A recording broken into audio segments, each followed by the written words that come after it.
最初のウェーブウェイの説明で、新メンバーということで、我らがセイマイネームに新メンバーが加入しちゃいました。はい、びっくりしましたね。というわけで早速その新メンバーを紹介したいと思います。はい。セマネはだから7人組だったんですけど、それが8人組になったってことですね。急にね。で、その新メンバーの名前は、中国山西省出身のチャイニーズですね。ニーハオシェイシェイコップンカーって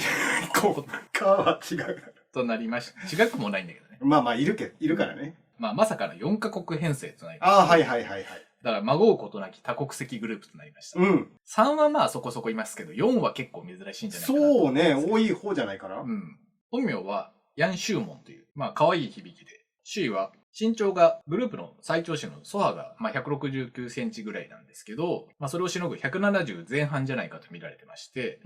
その点でも、美ジメンの加入だということでも話題となっていました。で、年齢は、トミー&メイの間で、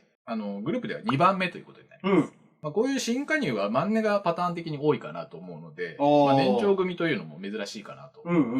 新しく始まったリアリティのクレイジーセイマイネームで、初登場した時は、緊張してるからだとは思いますけど、ちょっとおしとやかな感じというか、おとなしい感じで、で、セマネのメンツは結構やかましくて。そうね。ひーちゃんがいつも手を焼いているので。困った顔してるからね。だから大人組としてひーちゃんの負担が減ったらいいかなとは思います。で、スキル的には、ラッパーで、と見られてまして、今回のカンバ曲ではカニと共にラップを担当してたりとか、というか出だしもラストも担当してパートが多すぎて、オールラウンダーみたいな印象しか残らないというか、ラッパーだっていう印象だけで終わらないっていう感じはあると思うんですけど、周囲はその SM およびウィエファの元練習生で、SM ウィエファにいたんだ。そう。インコードを含めての練習生期間は不明なんですけど、経歴的にその逸材感は否めないかな。このちょっと年齢高めでも途中に入れるっていうのは、そういう実力的な部分が結構作用してるのかなっていう気がしますけど。またちょっと TMI 的なプロフィールで言うと、中国語、韓国語、英語のトリリンガルで、日本語も勉強中という、マルチリンガル予備軍というか。で、中国時代は北京で美術を専攻して勉強してたみたいなので、インテリの匂いもかなりするかなっていう感じもするんですけど。で、そんなシーが加わって初めてのリリースとなる新曲、イリーは、セマネ初のシングルで、前作から5ヶ月ぶりのカムバックとなります。ディスコグラフィーとしては3作目に当たるんですけど、それもあってか曲のランニングタイムが3分3秒という、3のゾロ目となっています。3のゾロ目。で、イリーは、セマネが送る初のサマーソングということで、注目ポイントは、ポイントっていうか、前面に押し出されてますけど、フランキー・バリの Can't Take My Eyes Off You をインターポレーションされてます。インターポレーションって何？これ説明が2つ必要なんですけど、まずこのインターポレーション、そのチェンさんが引っかかったところですね。これインコード側のプレスリリースの説明なんですけど、あんまり聞き慣れないですよね。初めて聞いた。フランキー・バリの曲を使ってるってことなんですけど、よく聞く、サンプリングとの違いは音源を再録してるってことですね。なるほど。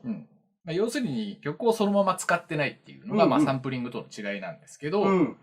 これをやると、著作権コストも安く済むらしくて、その再録してるから、そのまま使ってないからってこともあるし、サンプリングがピッチを変えたりとか、そのデータ上の数値をいじらなきゃいけないんだけど、アレンジする場合はね。こっちはだから再録してるから、その段階で、録音の段階でピッチを変えたりとか、ちょっとそこに音足してみたいなことができるっていう。微妙に BPM を変えたりとか、っていう、そのアレンジの幅も広がるっていういい点もあるっていうことですね。だから要するにおしゃれな手間をかけたカバー。ことです。はいはいはい。なるほどね。単純なカバーでもないし、サンプリングでもないっていうところを表すのがこのインターポレーションということですね。ただ、これ一つ問題がありましてというか、セマネが今回のカンパで直撃したんですけど、AI が原曲と区別がつかないらしくて、カンプビの8月1日の18時に、公開予定だったイリーの MV が WMG、要するにワーナーですね。の所有物に引っかかってるということで、見れないという。その理由だったんだ。そう、事案が発生しない。だからこれはこのインターポレーションを行ったことで AI が、あの曲じゃん。要するに違法アップロードと誤認したんですね。聞いてないけどみたいな。そう。だから当然、インコード側というか、セマネ側はこれを許可を取ってるわけですよ。この曲をインターポレーションさせてください。だからそれで OK だと思ったら、AI が、俺これ一緒じゃんって。忠実にしすぎたのかどうなのか。で、まあだから結局19時頃には見られるようになったんですけど。いや、俺もあれと思って。しかもなんか見たことない表示だったからさ。なんだこれと思って。それはまあそういう理由なんですけど。なるほど。まあ海外ロビンは同じく切れてまして、まあこう、前もあったよね、みたいな。前も確か MV 公開の時にこういうトラブルがありまして、同じ内容じゃないですけど、なんか最終チェックなんでしないのみたいな。バチ切れてまして。ただ、まあ今回のイリーの L だけ大文字なのは、まあこの当然、ブチ切れてる人も含めたロミの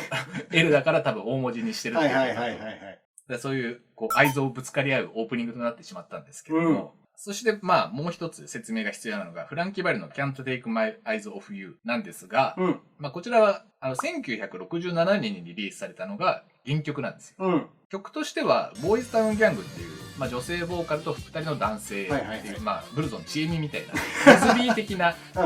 編成のユニットが1982年にディスコ調にアレンジしたことで、まあ多くの人に知られるようになった曲なんですね。で、まあこれはだから世界中で知られてるんですけど、主に日本とイギリスで大ヒットした曲で、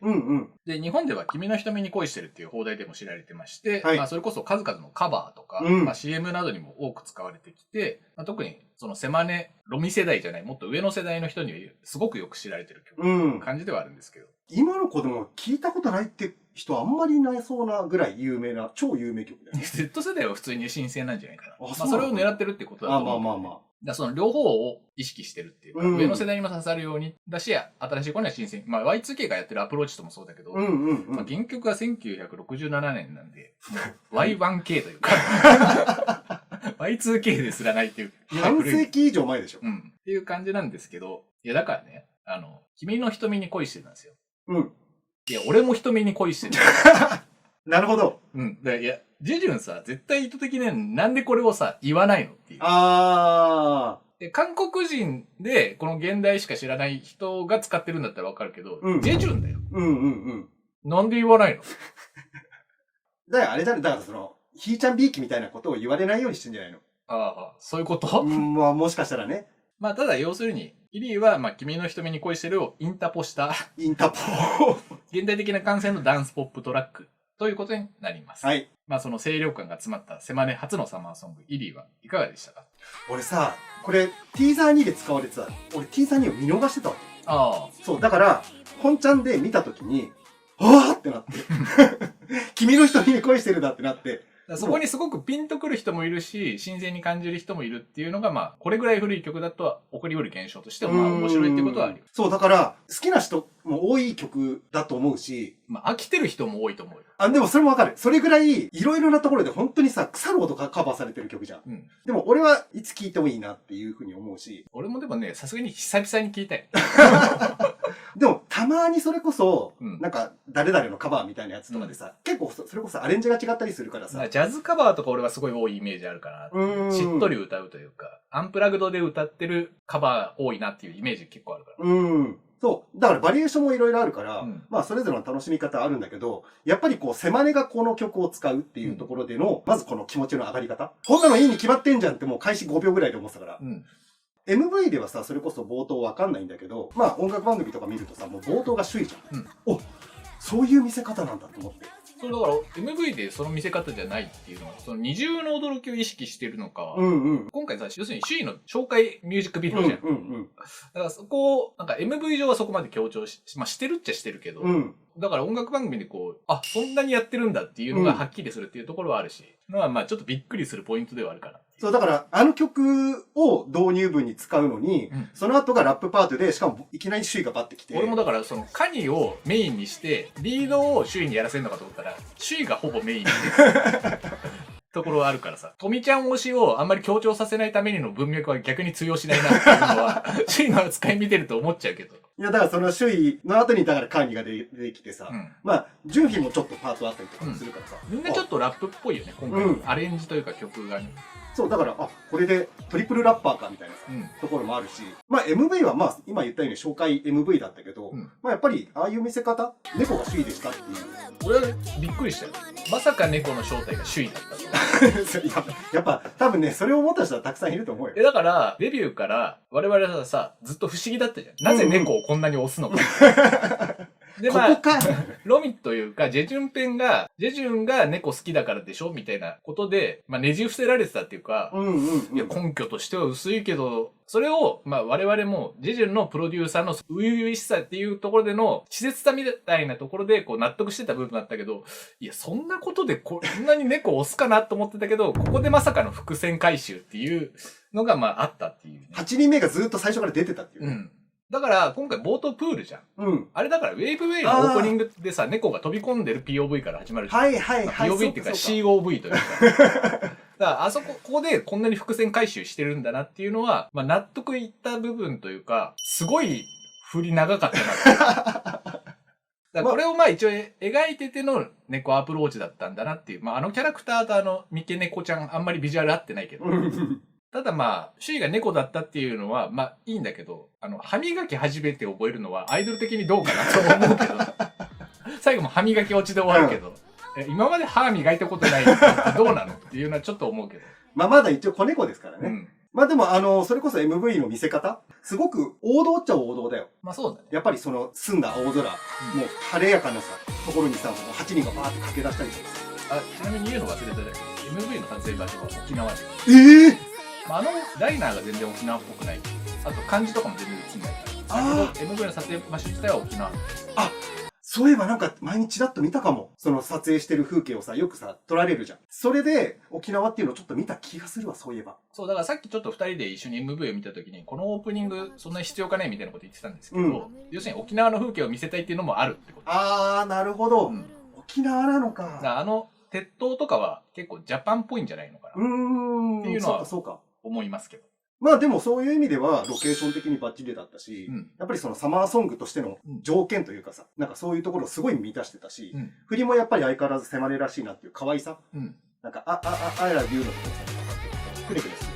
ああいうところもベタっちゃベタなんだけど、やっぱりすごい可愛い。だってさ、音楽番組ですから、まあこれ首位歌い出しじゃん。オープニングとかはそれこそさ、歌ってるっていうか歌詞は流れてるけど、そのインタポした部分が流れてるじゃん。それまでにさ、まず最初にひーちゃん出てきてさ、その後スンジュ出てきてさ、要するに踊りだけ見せるパートがさ、パンって出てくるっていう、その、セマネの踊りをストロングポイントとして意識してるっていうのは、なんかパフォーマンスからかなり感じるというか、それを強調した曲かなって感じはするけど。可愛いグループたくさんいるけど、やっぱり俺の中ではセマネってはつらつとした可愛さみたいなところがあるから、そういう部分ではこの曲のインタポはぴったりだったと思うし、相変わらずそのダンスもセマネらしいなっていうところもあったし、総合的に見ていい新体制でのスタートだなっていうふうに思ったし、まあそれこそさっきクレイジーセマイネーム、カニーがね、めちゃめちゃ嬉しそうだったよ、首位の加入で。っていうので、なんかもう、いつも以上にテンション上がってたりとかして、彼女の顔立ちちょっとさ、宇治の空っぽいさ、顔つきでさ、やっぱりこれまでのセマネのメンバーとは明らかに違う顔つきだから、なんかそういう意味では今後、また新たなファンは獲得するだろうし、なんかちょっと見せ方としてもいろいろできるんじゃないかなっていうふうに思ったから、ぶっちゃけ驚いたけど、まあでも、マーケットとしてもさ、まあ、ビジュアル強化っていう、まあよく言われてることと、やっぱり中国人っていうマーケットっていうのは、まあ周囲を加入させる理由の大きな2つかなとは思うけど。そう、ただ、ちょっとした、まあ心配というか、それこそさ、セマネメンバー賑やかな子多いから、だからその、クレイジーセマイネを見てるときにさ、やっぱり、こ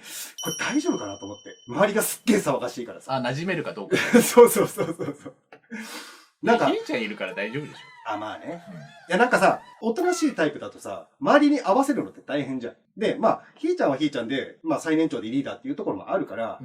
みたいな感じで見てるけどさ、やっぱり新人っていうかさ、新加入メンバーだからさ、合わせなきゃっていうところが、ちょっとこう、大丈夫かなみたいな。っていう心配はあるけど、まあ、あのままのキャラとも限らないから、まあ慣れてくれば、あれ一番賑やかじゃねっていう風になるかもしれないし。いやだから今は借りてきた猫です。うまいこと言いますな。そう、だからなんかまあ、8人体制っていうところもそうだし、まだ、正直キャラ的にはわからない部分も多いから、そういう楽しみがまた増えたなっていうふうには思いました。俺はね、まあ、前回髪が結構ダーク調になったんだけど、今回はだからその、富がショートになりまして、まあその前のそれこそリアルコンテンツとかで見てるから、その今回のカンドラでドドーンって感じじゃないんだけど、まあやっぱりめちゃめちゃ可愛いっていう、いやたまらんなっていうのもあるし、やっぱり俺富に恋してんなっていう。やっぱり俺は瞳に恋してんなっていうのをまあ再確認できる内容だったなっていうかビジュアルだったなと思うし、あとやっぱサマーソングだからこれはセマネだけじゃないけど、カラコンが結構流行ってるじゃん。まあ TWICE とかもやってたけど。俺はやっぱこの夏のカラコンが結構好きで、それがいいなっていう感じはあるんだけど、だからまあビジュアルとまあその相変わらずのダンスとかっていうところの間違いないなっていうのがまあ今回の曲かなっていう感じはするけどね。うん。まあこのほぼカバーじゃんみたいな曲のアプローチはびっくりしたけど。そう。いろいろ驚いたけどね。ただまあジェジュンとしてはやっぱりその首位を紹介するっていうこととサマーソングを出すっていうことがまあ今のセマネとして大事かなっていうところ、その勢いをさらに加速させるために今のこのタイミングで必要なものっていうことがまあまず大事だったのかなっていう。だからそれで一からすごくいい曲みたいなのを狙って作るよりはまあ既存の名曲と言われるものを使ってこうある種お手軽にっていうかそこでセマネの存在感をアピールしていくっていうのはまあ上手だったなと思うし、こう、プロデューサーとしての手腕が上がってるし、ここでこう回収するっていうところで、物足りなさを感じさせないようにしてるっていうところは、まあいろいろこう、手腕がより際立ってきたなっていう感じは受けたかな。冴えてるよね。うん。だから冴えてる面で言うと、その、伏線回収っていうのは、周囲が猫だったっていうこともそうなんだけど、プールで始まってることもそうだし、沖縄を使ってることも最後海で終わるじゃん。海ってさ、最初のウェーブウェイの説明で、だからそこも回収してるんですよ。はいはいはいはい。で、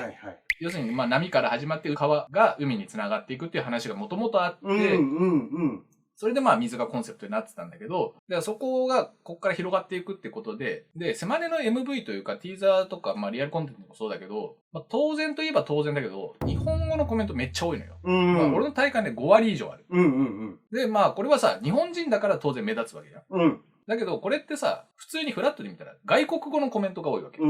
要するにさ、波から始まって川になって、まあ3作目で海になって、で外国のコメントが多くてそこに周囲を入れるってことは、要するに韓国から世界に飛び出そうっていうタイミングの第2章の始まりというか、海外版セマネの始まりっていうみたいなところとかをかなり意識してる、それのプレリリース的な立ち位置かなと思ったね。そうか、3作を経て、さあ、じゃあいよいよ8人体制として、まあ本当のっていうかね、ちゃんと完全体というか。で、大海原へ漕ぎ出すぞ、みたいな。そう、だからワールドワイドっていうのを今までのコンセプトを回収しながらやって、そこの起爆剤として周囲を入れてっていう、まあその韓国でもっと爆発的に売れていくっていうよりも、ワールドワイドなセマネっていうところを狙ってるっていうのを、こう、はっきり示したという感じがするかなっていう。で、それのアプローチとしては、やっぱりこう、ジェジュンがすごい上手だったなっていうのも思うし、で、セマネのメンバーも周囲の加入でさらにやかましくなってというか、だから、クレイジーセイマイネームとかもこうバラエティとして仕上げてるというか、あれ、だから企画というかスタッフが結構ちゃんとしてるなっていう印象をすごい受けるんで、ね。めっちゃ面白い。なんかこう本気出してきたなっていうのを特に、だから、じゃあターゲットはどこですかっていうと、こう世界っていうところをまあ見てるのかなっていう感じがする。仕上がりとしてすごく良かったなっていう感じもするから、次は多分こういう形じゃないと思うけど、セマネが世界の中でどう活躍していくのかみたいなところのその見せ方っていうかアプローチが見れるっていう観点でなんか結構楽しみだなっていう、今までにないセマネっていうのが多分見れると思うから、そこに対する期待感が今作が出たことですごく高まったなと思うけどね。まあこれで猫出てきたらびっくりしたけどまた別の猫9人目ってなっちゃうから